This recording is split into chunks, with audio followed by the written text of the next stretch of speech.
Do you want to read a story about being reincarnated into Undertale as Frisk without determination? Aloha, I'm Alteria Tempest here with the 6th chapter of my fanfic, I Am Frisk, an Undertale Story. Give the time listed here if you want to hop right in, but if you want a short summary to gauge your interest, then feel free to stick around. After waking up in the body of the protagonist of Undertale, the newly named Frisk has some growing up to do if he wants to ensure that everyone gets home safely.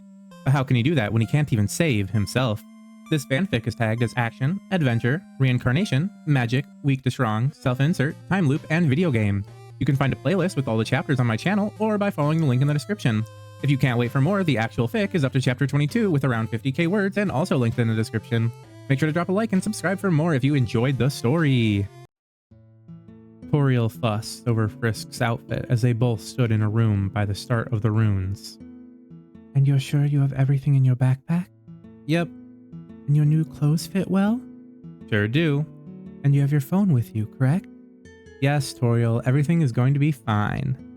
Toriel stepped away from Frisk and gave him one final look over. Sorry, my child. I just worry. It's completely fine, Frisk replied genuinely. I'll be back before noon, I promise, he assured her. Very well, my child. Good luck and have fun, Toriel said as she made her way back to the house. This time it was Frisk who was exasperated. Toriel was incredibly lovely and a good person, but sometimes she was very overprotective.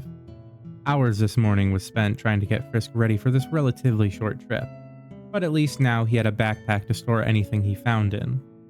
This was another difference from the game. Frisk had no idea how or if he could use an inventory. He also got a change of clothes, which was good because he didn't want to be like a game protagonist and wear the same outfit every day. Though it was a bit awkward wearing a lime and cream colored long sleeve sweatshirt with red-brown pants, knowing who had probably worn it before. That was another difference between the game and this world. It was all but confirmed that Char was the narrator of Undertale while connected to the old Frisk through the journey. But nothing Frisk had seen seemed to point to any ghost child possessing him. So did that mean that Ghost Char was just sitting in the whole room? Honestly, Frisk had no idea. Deciding that he should probably get a move on, Frisk looked between the door and the switches that were supposed to open it. He had a decent memory, but he could definitely not remember a beginner puzzle from a game he played months ago. And he also didn't see anything that would indicate what button to press, so did he just have to guess the combination and hope to get it right? 30 minutes later. Frisk sat on the ground, seriously annoyed. What were those first 3 puzzles? The first one was a pain in the ass that took most of the time. The second one was absurdly easy because Toriel had badly erased her indicators on what switches to flip to lower the spike. But the third puzzle was hard again. It gave almost no indicators to where you're supposed to step to get across the spikes that littered the ground. Luckily, he had activated his aura because he may or may not have gotten the pattern wrong a few times. Now that he thought about it, didn't Toriel guide the player through the first couple traps? Whatever, he got past them and now has them committed to memory. Even if he did hope he never had to use them again, because that would mean Flowey reset. So, to take his mind off that thought, Frisk decided to examine the room he was walking through. It was weirdly long, with only some green vines interspersed on the purple walls. It definitely looked like a ruin. There was even an oddly placed white pillar at the end of the room. Deciding this would be as good a time as any, Frisk activated his aura. His goal was to keep it on throughout the whole journey, because while he can keep it up through a fight, when not in combat it tends to deactivate without him noticing. When Frisk walked into the next room, it only took a couple steps before he was surprised. A frogget came jumping out of the leaves and right towards him. However, it was pretty easy to lean out of the way and let the oddly large frog monster sail right past him. Hey, you're Frogget, right? We don't have to fight, you know. Frisk tried to explain to the creature, but it didn't seem like the frog understood. Frogget seemed to tense up for a second, and Frisk was confused before he immediately dove sideways. Frogget's tongue came sailing past where he was a second before at a surprisingly fast speed. Hey, come on, you're a cool frog, right? Frisk cried. Come on, you saw me dodge that attack, right? How about we both go on our own way? Frisk tried to reason with Frogget. If he didn't take this chance, Frisk was probably just going to have to run away. Luckily, Frogget seemed to see reason and hopped back down where he'd come from.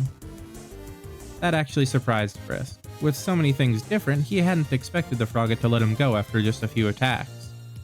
With that done, Frisk decided to explore the room that was to the left of him first. Inside was what looked like a bowl of candy that said, "Take one." Frisk decided to take one and leave. The following few traps were pretty easy to figure out. But Frisk had to wonder how someone without aura would be fine after falling down the broken ground into a pit of leaves.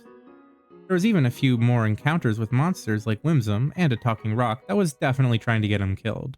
But everything else went pretty smoothly. Just as Frisk walked into a room with cheese glued to the table for some reason, he felt a buzzing in his pocket. Picking his phone out, he answered it. "Hey, Toriel, what's up?" "Just making sure that you're okay." "So, are you?" she asked anxiously. "Yep, everything's fine. I'm in the room with the cheese glued to the table right now." "Perfect, you're making good time. Well then, I'll leave you to it," she said before hanging up. "I'm almost positive I'll be getting a few more of those before I get back," Frisk said, shaking his head and continuing forward. The next room caused Frisk to pause in confusion for a second, before recognizing the figure that lay down blocking his path. It was Napstablook, and he really did not look happy right now. Feeling awkward about just moving through him, Frisk tried to get his attention. "Excuse me?" he said. Zzz were the only noises that came from the ghost's mouth. Frisk shook his head at the horrible fake sleep noises and just decided to try and pass through. He was a ghost, right? This did not seem to make Napstablook happy, because right after Frisk touched him, he flew into the air crying. But these were not normal tears. They were actually made of magical energy, and some came right for where Frisk was standing. The attack should not have been more brutal to dodge than Flowey's. But without his stick, and because it caught him by surprise, Frisk was actually caught in the aura by a tear. It didn't really do anything to harm him, but Napstablook looked further depressed that he had hurt someone, and started to cry harder. After a couple minutes of dodging tears and trying to calm the ghost down with compliments and smiles, Frisk finally succeeded, and Napstablook left the room a bit happier with a top hat made of tears on his head. The rest of the puzzles in the section were relatively easy as well. Frisk made sure to explore the rooms thoroughly, if only because he had no idea if there were any items he can find. He even went as far as to fall down extra holes in the floor to explore the different rooms. This eventually worked out, as he found a faded red ribbon that seemed to be filled with some kind of magic that he could barely detect even while holding it. But he tied it to his wrist anyway, just in case it did something. The only slightly hard time he ran into was when he had to fight two looks at the same time. Their combined squiggly eye beams forced him to run away before he lost any more of his aura. After that fight, Frisk had just gotten off the phone with Toriel again. He was exasperated at her, but all things considered, things were going well. Which of course meant that it could only get worse. "One more day," a familiar voice called out from behind Frisk. Frisk panicked, spinning around and trying to brandish a stick that wasn't there at the sound of the voice. "What are you doing here, Flowey?" Frisk questioned cautiously as he examined the flower. There was no doubt that Flowey was looking worse for wear. Frisk could see the cut where his spear had hit, and the burns around the area, while not as bad as before, were still visible. Still, it didn't seem like it was bothering Flowey that much. "Ha ha ha ha!" Flowey laughed before his smile turned into a frown. "You're boring me," he said flatly. Frisk scowled at the comment. "I'm not here for your entertainment." "Oh? I wasn't asking," he responded darkly. "You have one more day to leave the ruins before I come and kill both you and Toriel." Frisk didn't get a chance to respond before Flowey had already dove back into the ground and left. This pretty much ruined the rest of the trip for Frisk. Luckily, he only had to cautiously move through a couple more rooms before he finally made it back to Toriel's house. "My child," Toriel greeted Frisk at the door. "How was the rest of your trip?" Her enthusiasm only reminded him about the choice he was going to make. Should he leave the house before Flowey's deadline? He wasn't fond of taking orders from the flower, but if he didn't, Toriel would probably get hurt. "It was good," he responded with a fake smile before walking through the door. "My child?" Toriel asked worriedly. "Are you okay? Did something happen?" Dang, Frisk really wasn't the best actor. Toriel could already tell something was wrong, but he couldn't talk about it with her right now. He wasn't ready. "I'm sorry, Toriel. Could I think in my room for a little while?" he tried. Toriel hesitated for a second before a frown fell over her face. "Very well, you may," she said reluctantly. "But please do talk with me about anything you need. This is your home now. You should be able to feel welcome." "Thanks," Frisk said before retreating into his room and throwing his body down on the bed. A few hours later. Frisk sat on the side of his bed, psyching himself up to leave the room. He had decided to try and tell Toriel what was going on. It was a hard choice that didn't sit perfectly with him, but it was still the best option. Right now, he can never beat Flowey alone, not without dying 30 times again and getting the Perseverance power boost from that. And Toriel was strong. She was the queen of the monsters and had access to copious amounts of fire magic that almost blew Flowey away with one hit, so maybe, just maybe, they could beat him together. This wouldn't solve the problem of the resets. Still, because Toriel was very close during the beginning of a reset, it might be possible for Frisk to fight a running battle with Flowey to reach her and then beat him again. It wasn't much of a plan, but if they made it so hard to kill them, Flowey could get sick of it and give up. With a determined look on his face, Frisk left the room to go and talk to Toriel. Toriel, Frisk decided to start off strong when he got into the sitting room where Toriel sat. I need to tell you something important.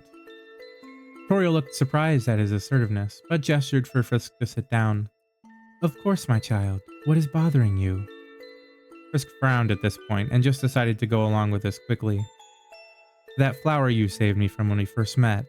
He came to me again when I was exploring the ruins, he began. What? Why did you not call me to help? Toriel exclaimed. Please, Toriel, let me finish, Frisk pleaded with his eyes. Toriel looked reluctant, but nodded her head anyway. Okay, Frisk continued. He didn't attack me this time, but he did say that I had to leave the ruins in a day, or he would come here and kill both of us. Toriel's face seemed to cycle between many emotions before landing on anger. Flowey, that is the flower's name, met me in the same room you saw us fighting in, but you showed up to save me before he can kill me. Toriel nodded because she remembered what had happened. The truth is, Frisk hesitated, the one you remember was actually the 30th time of me fighting Flowey. Flowey has the ability to control the timeline and reset after he's defeated. Frisk was struggling at remembering this part. He killed me 29 times before I even managed to get a hit on him. He enjoys playing with me because I remember what happened in those resets, and I'm not even sure why he didn't reset in the first place. Frisk mumbled that last part out, his eyes tearing up. Toriel looked taken aback at Frisk's words for a second before realizing the implications of what he said. I'm sorry, my child, she said sadly and pulled Frisk into a hug.